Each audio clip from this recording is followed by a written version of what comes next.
Vamos a hacer la programación en línea de un módulo de dirección eléctrica de una Audi Q5 usando el Pad 9.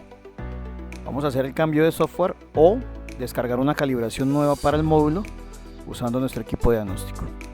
Vamos a hacer un escaneo convencional, así como se escanea cualquier carro con el escáner Launch.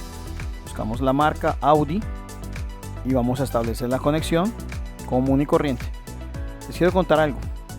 Si queremos acceder a las calibraciones o a los archivos de este caso de las unidades de control, tenemos que pagarle al servidor de Audi un promedio de $2,000 a $3,000 dependiendo de la cuenta que usted consiga por ese acceso.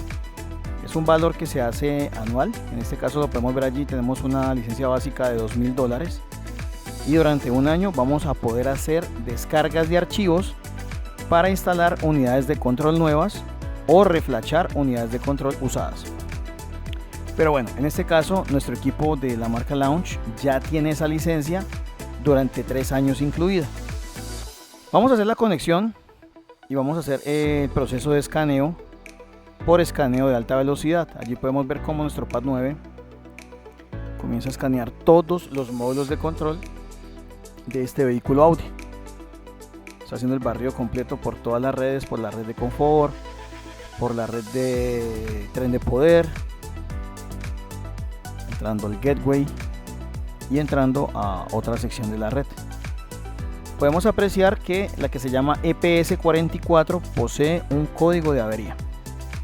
Entonces ahorita vamos a ingresar a ver ese código de avería y el código va a ser muy claro. Ahí está, EPS44, ese es el módulo de control que nos interesa, porque dice que hay un problema en el software de la unidad de mando de la dirección eléctrica. Entonces ya está terminando de hacer todo el barrido del escaneo y ya vamos a acceder al informe de códigos de avería totalizado del carro. Bueno, terminamos y nos vamos a ver el informe de códigos de avería. Damos de acuerdo y revisamos todo el listado de códigos. Ahí vamos viendo, por ejemplo, códigos de la electrónica de frenos diciendo que la dirección no está, interfaz de voz de diagnóstico hablando de temas de energía y también habla de la dirección. Pero miren, acá aparece este código que dice que funcionamiento parcial por software especial.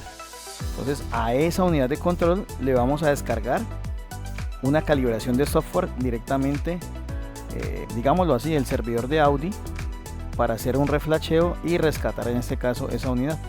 Vamos a la parte que dice funciones en línea a mano izquierda, damos clic, vamos a configuración paramétrica en línea, le damos OK y nos dice que hay un riesgo X allí a la hora de hacer una programación.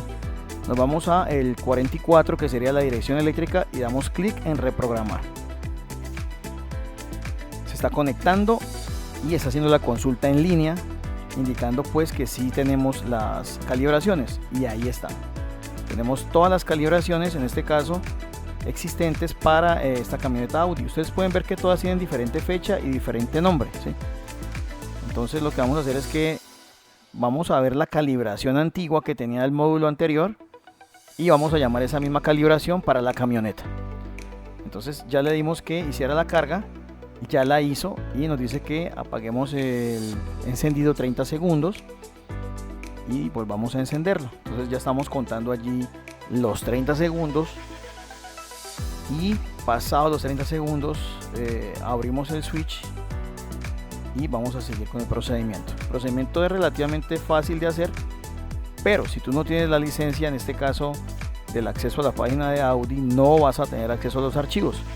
Recuerde que cuando usted compra una tablet Launch tiene acceso en línea a casi 14 marcas por 3 años. Allí vamos a hacer el borrado de la memoria, validando pues que se ha realizado perfectamente la telecarga, reflasheo, flasheo, no sé cómo usted lo quiera llamar, y que efectivamente el archivo que se descargó por internet se está pasando por OBD2 a la unidad de dirección eléctrica. Entonces ahí está terminando de hacer el procedimiento de bajar la calibración y entregarla. Allí nos dice cómo estaba la dirección antes y cómo quedó después.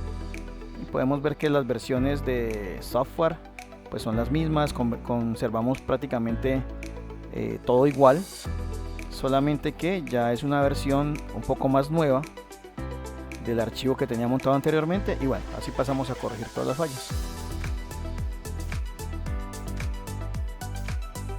Se terminó la configuración y termina el servicio online. Ya es hora de que tengas un launch.